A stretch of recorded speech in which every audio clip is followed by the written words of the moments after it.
Assalamualaikum warahmatullahi wabarakatuh. Selamat bertemu kembali dengan saya, Siti Malihatun Badriah. Salam sehat, bahagia, dan sukses selalu.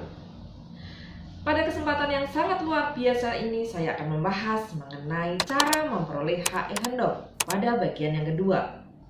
Pada bagian yang pertama, saya sudah membahas mengenai cara memperoleh hak e-hendom yang ada diatur di dalam pasal 584 Kitab Undang-Undang Hukum Perdata.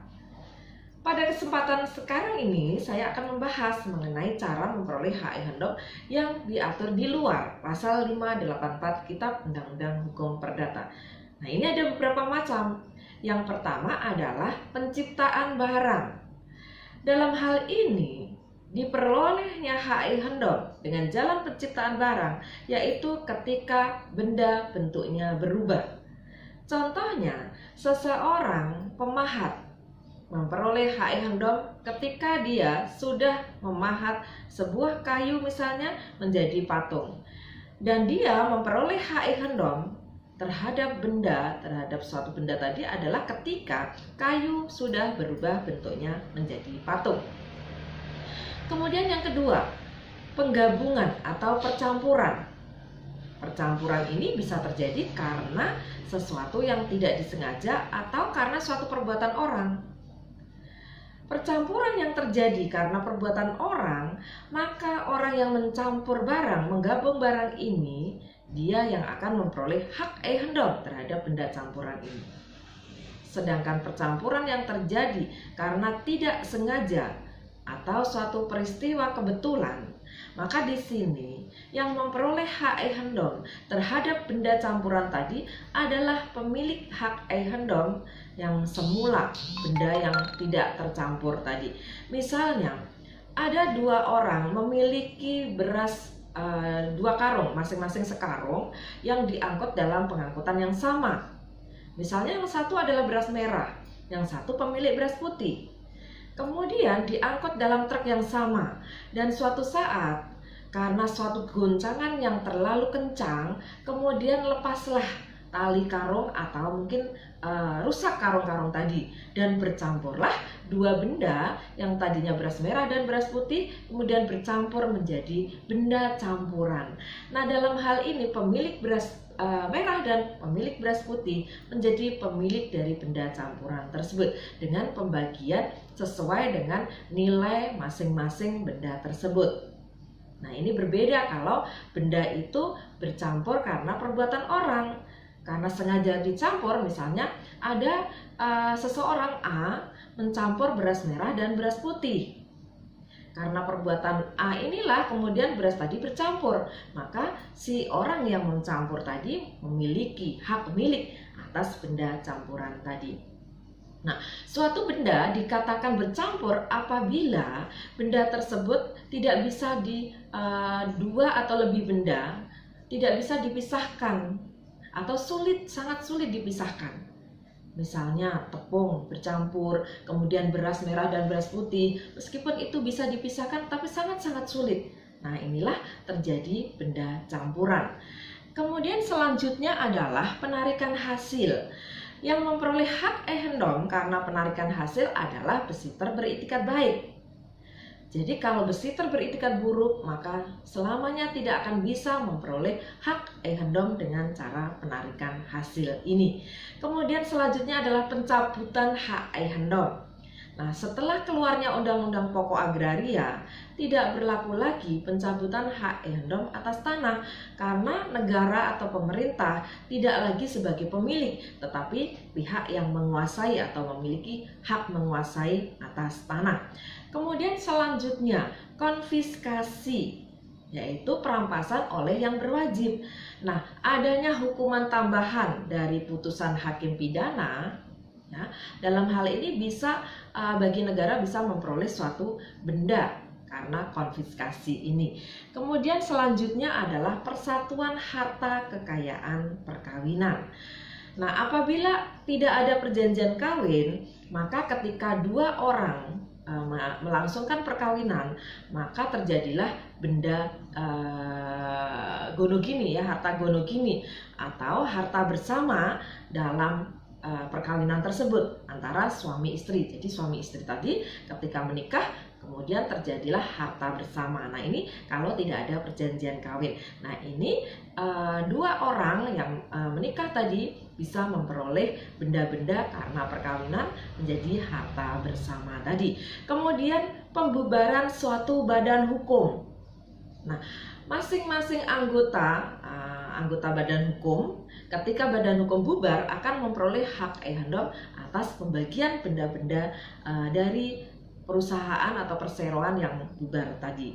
Kemudian abandonemen, yaitu melepaskan hilangnya sesuatu. Misalnya ada suatu benda diasuransikan.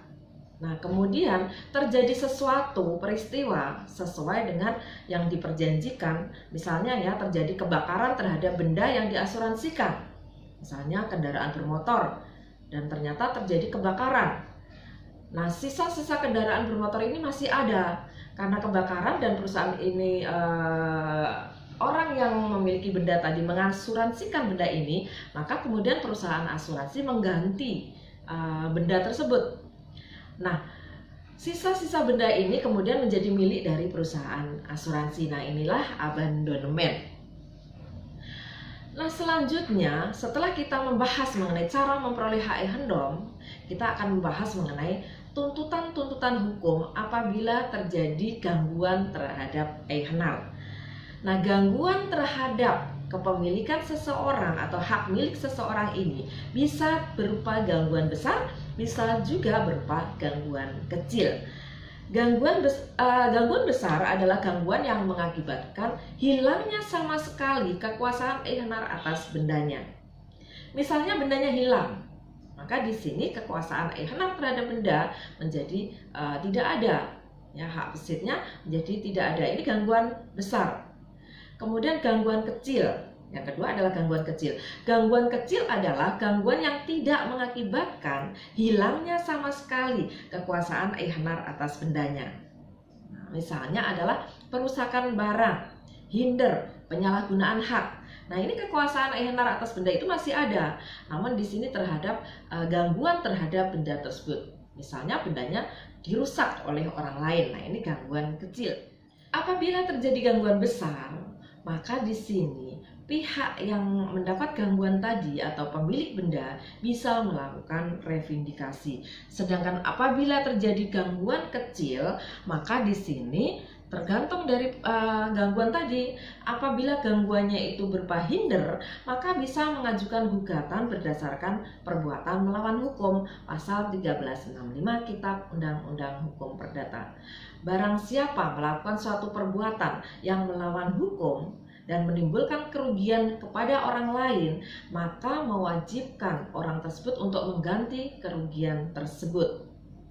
Nah, dalam hal ini untuk mengajukan gugatan berdasarkan pasal 1365 atau perbuatan melawan hukum ini berarti harus ada unsur-unsur. Yang pertama, harus ada perbuatan yang melawan hukum.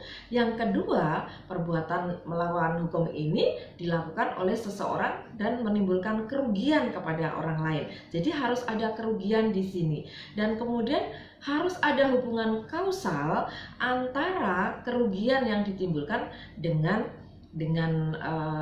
perbuatan antara perbuatan dengan kerugian yang ditimbulkan, perbuatan yang melawan hukum tadi dan menimbulkan kerugian kepada orang lain. Nah, ini harus ada hubungan sebab akibat, hubungan kausalitas di sini. Nah, itu untuk perbuatan melawan hukum. Jadi gugatan berdasarkan perbuatan melawan hukum.